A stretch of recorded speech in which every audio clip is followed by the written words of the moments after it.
puis l'exercice des fèves, parce que bon, il y a des fèves là justement. Donc,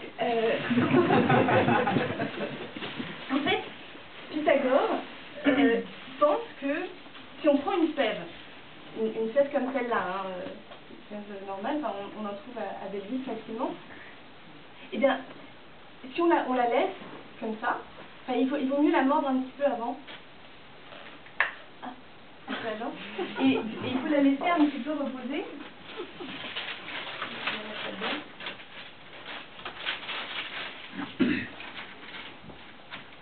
On va attendre un petit peu, hein.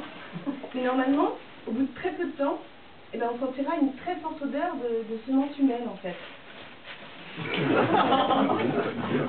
Il y a un autre, je prends une plus grosse fève. Il y a un autre exercice qui raconte aussi, et qui est peut-être encore plus probant en fait. Parce que là, il faut prendre une... Je ne sais pas si ça a marché avec celle-là, parce que c'est mieux quand les fèves sont un petit peu germées et qu'il y a un début de fleurs là, à ce niveau-là. Et en fait, il faut la mettre dans une boîte avec de la terre, en tassant bien.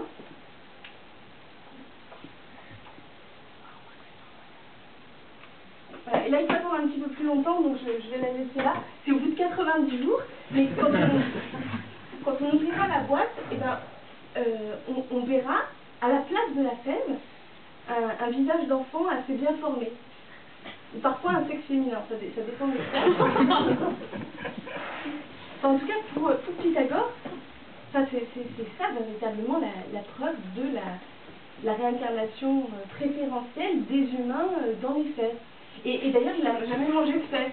Enfin, on ne sait pas si c'est vraiment pour ça, mais en tout cas, il y a une autre anecdote qui raconte qu'il en serait mort, puisque en fait, il était poursuivi par ses assaillants à la fin de sa vie, et il arrivait devant un champ de fèves, et là, c'est Diogène Laërce qui raconte, qui dit que, en fait, il a préféré rebrousser chemin, ne pas marcher sur les fèves, et donc, il s'est tué. Et